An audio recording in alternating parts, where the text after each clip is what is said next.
మీకు మీ స్కూల్లో చెప్పిన లెసన్స్ గుర్తున్నాయా? చాలా వెనక్కి వెళ్ళిపోయాం కదా. పోనీ కాలేజ్లో? సరే, లెసన్స్ వదిలేద్దాం. కనీసం లెక్చరర్ల పేర్లు గుర్తున్నాయా? వాళ్ళంటే మనకు ఎలాగో పెద్దగా పడదు కాబట్టి అది వదిలేద్దాం. మీ క్లోజ్ ఫ్రెండ్స్ కాకుండా మీ క్లాస్ రూమ్లో ఉన్న ఒక్క 5 పేర్లు చెప్పగలరా? కష్టంగానే ఉంది కదా. ఒక 10-20 సంవత్సరాలు వెనక్కి వెళ్ళి మనం చూసి కలిసి మాట్లాడిన వాళ్లనే మనం గుర్తుపెట్టుకోలేదే. అలాంటిది 2500 సంవత్సరాల క్రితం బతికిన ఒక మనిషిని మనం ఈ రోజుకి గుర్తుంచుకున్నామంటే ఆయన ఎంత గొప్పవాడై ఉంటాడు. కొన్ని వేల సంవత్సరాల నుండి మన దేశాన్ని కొన్ని వందల మంది రాజులు, మహారాజులు, చక్రవర్తులు పాలించారు. కాని మనకి మహా అయితే ఒక 10-15 మంది పేర్లు తెలుసు, గుర్తుంటాయి. ఓ శ్రీకృష్ణదేవరాయలు, ఓ అశోకుడు, ఒక అక్బర్, ఇలా కొద్ది మంది పేర్లు మనకి తెలుసు. ఎందుకంటే వాళ్ళు చరిత్రలో నిలిచిపోయే, చరిత్రని మార్చేసే పనులు ఎన్నో చేశారు కాబట్టి. రాజుగారి దగ్గర పనిచేసే మంత్రులు ఎవరైనా గుర్తున్నారా? పోని కామెడీ స్టోరీస్ మూలాన ఓ తెనాలి రామలింగుడు, ఓ బీర్బల్ మనకి బాగా తెలుసు. వాళ్ళు చేసిన పనుల వల్ల కాదు, వాళ్ల మీద మన రైటర్లు అల్లిన ఫిక్షనల్ స్టోరీస్ వలన వీళ్ళిద్దరూ మనకి బాగా తెలుసు.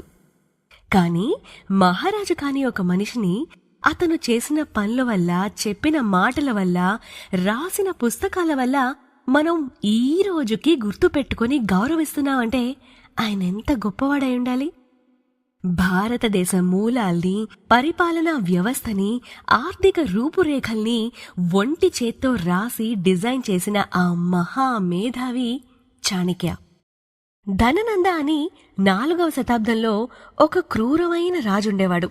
మగధ సామ్రాజ్యాన్ని పాలించేవాడు. అతి భారీ భయంకరమైన సైన్యం, ఏనుగులు, గుర్రాలు, ఇతర యుద్ధ సామాగ్రి అతని సొంతం. ప్రపంచాన్నే గడగడలాడించిన అలెగ్జాండర్ ది గ్రేట్ సైన్యం నంద చక్రవర్తి దగ్గరున్న సైన్యం గురించి జస్ట్ విని యుద్ధం కూడా చేయకుండా వెనక్కి తిరిగి వెళ్లిపోయారంటే ధననంద ఎలాంటి బలవంతుడై ఉంటాడో ఊహించండి.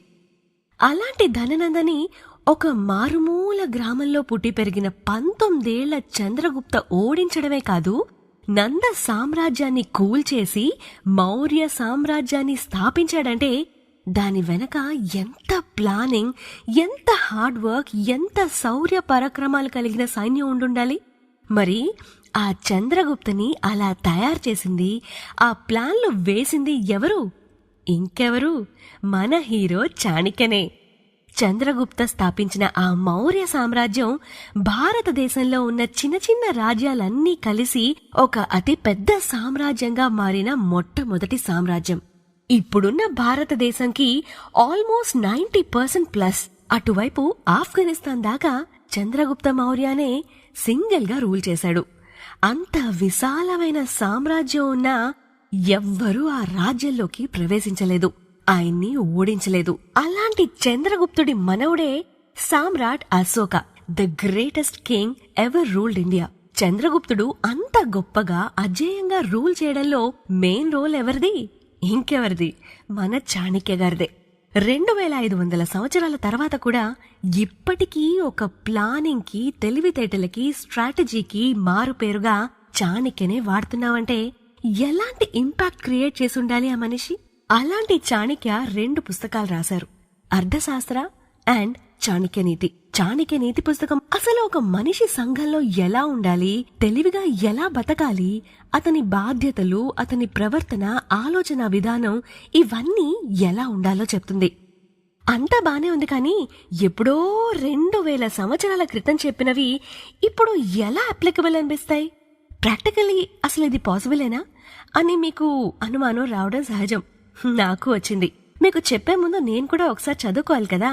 చదివా, ఆశ్చర్యంతో ఉబ్బి తబ్బిబ్బైపోయాను. చాణక్య అప్పుడు చెప్పినవి ఇప్పటికే కాదు, ఇంకెన్ని తరాలు మారినా దే మేక్ సెన్స్. మరి ఊరికే అయిపోతారా? One of the greatest figures of wisdom and knowledge in Indian history. మన జీవితాలు ఒక పద్ధతిగా, ప్లాన్డ్ గా, ధర్మబద్ధంగా ఎలా బతకాలో చాణక్య చెప్తాడు. ఇవి గనక మనం రియల్ లైఫ్ లో అప్లై చేయగలిగితే ఎందులో కావాలన్నా సక్సెస్ అవ్వచ్చు. ఆ చాణక్య నీతి నుండి ఇప్పటి జీవిత విధానానికి సూటయ్యే విషయాలు, సూత్రాలు, పద్ధతులు తీసుకుని చాణక్య నీతి అనే పుస్తకం రాశారు బీకే చతుర్వేది. దీంట్లో చాణక్యుడు రాసిన సంస్కృత శ్లోకాలు యథాతథంగా ఉన్నాయి. వాటి అర్థాలు ప్రాక్టికల్ అప్లికేషన్తో సహా ఉన్నాయి. అవన్నీ నేను మీకు సింప్లిఫై చేసి చక్కగా తెలుగులో చెప్తా. మేహూనా? చలో మరి మీతో పాటు నేను కూడా నా లైఫ్లోకి నాలెడ్జ్ ని, విజ్డమ్ ని నింపుకోవడానికి రెడీ. పదండి ఫస్ట్ ఎపిసోడ్లోకి వెళ్ళిపోదాం.